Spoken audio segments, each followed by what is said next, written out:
Magandang umaga po sa ating lahat, mga kapatid.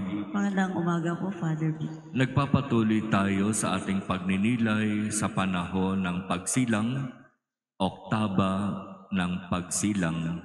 Kapag sinabing Oktaba, alam natin ito, 8 araw ng masasayang pagdiriwang ng Pasko ng Pagsilang. At kung babalikan natin ang nagiging pagninilay natin nitong nakaraang 2 araw, ito ay tumutukoy sa hindi lamang sa pagsilang yung unang pagdating ng ating Panginoon. Ito ay tumutukoy doon sa sinasabing ikalawang pagdating. Sa unang araw, ang ating pinagnilayan ay ang kapistahan ni San Esteban, ang unang martir nating mga Katoliko. Ikalawa, kahapon, kapistahan ni San Juan Apostol, ang alagad na mahal ng ating Panginoon.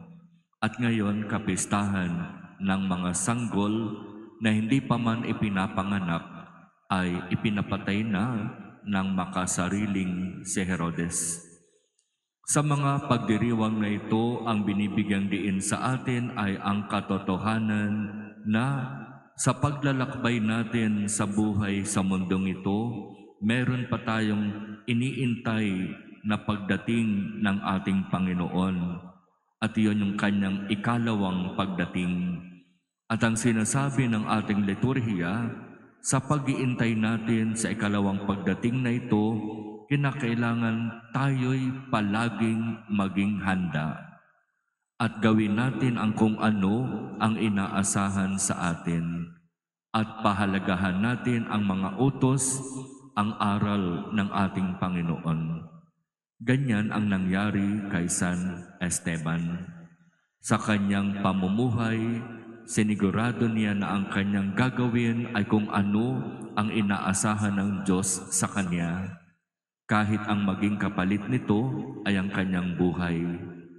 Kay Apostol San Juan, sinigurado niya sa ating Panginoon na nung siya'y simulang tawagin at anyayahan para maging apostol, ibinuhos niya ang kanyang buong buhay sa pagsunod at paglilingkod sa ating Panginoon hanggang sa huling sandali ng kanyang buhay.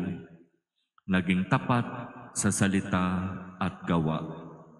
Siya ang nag-iisang apostol na hindi namatay na martir. Siya ang apostol na namatay sa katandaan. At sa kanyang mahabang buhay, sinigurado niyang siya'y magiging tapat at totoo sa kanyang pagsunod at paglilingkod sa Diyos sa salita at gawa. Ang mga banal na sanggol na ipinagdiriwang natin ngayon ay mga wala pang kamuang-muang sa mundo, mga inosente. Pero dahil sa makasariling ambisyon nitong si Herodes, mas pinili niyang ipapatay itong mga sanggol na ito para lamang masigurado na si Jesus na ipinanganak ay hindi kailanman mabubuhay at walang sino mang dapat pumalit sa kanya bilang hari.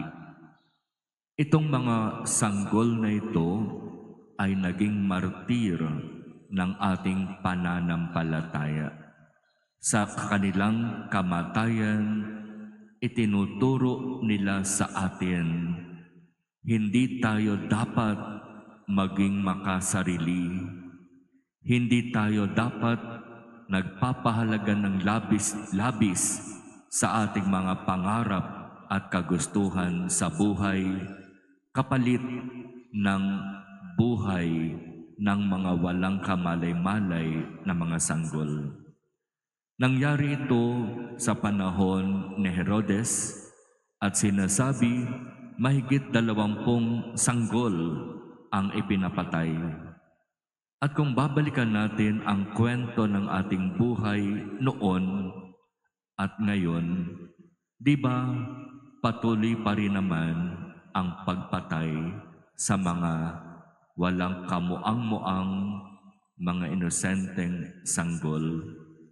Yung mga buhay na nabubuo sa sinapupunan ng isang ina kapag hindi gusto ng ina o ng magpartner o ng mag-asawa na magtuloy itong buhay na ito, nariyan ang desisyon ipalaglag. Ang Herodes noon, hari. Ang mga Herodes ngayon, hindi nakatira sa palasyo. Ang mga Herodes ngayon, kasama natin.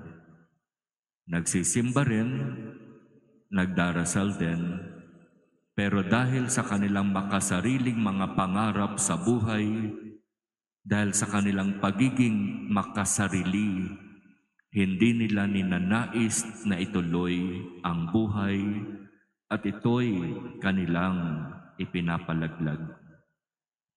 Mga makabagong Herodes na hindi nagpapahalaga sa buhay. Mga kapatid, sa ating pagdiriwang ng banal na misa ngayon, ipanalangin natin sila at tayong lahat na nawa ang bawat isa ay tunay na magpahalaga sa buhay. Wala tayong karapatang bawiin o kunin ang buhay ng sinuman o maging ang sarili nating buhay, sapagkat ang buhay na yan ay mula sa Diyos, regalo ng Diyos.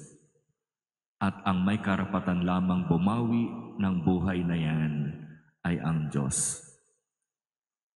Huwag tayong gumawa ng mga bagay na labag sa kalooban ng Diyos at hindi ayon sa kanyang turo at aral.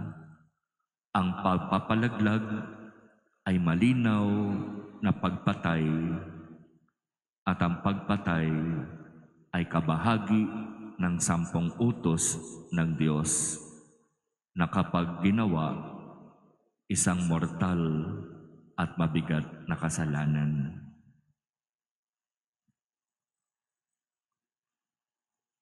Amen.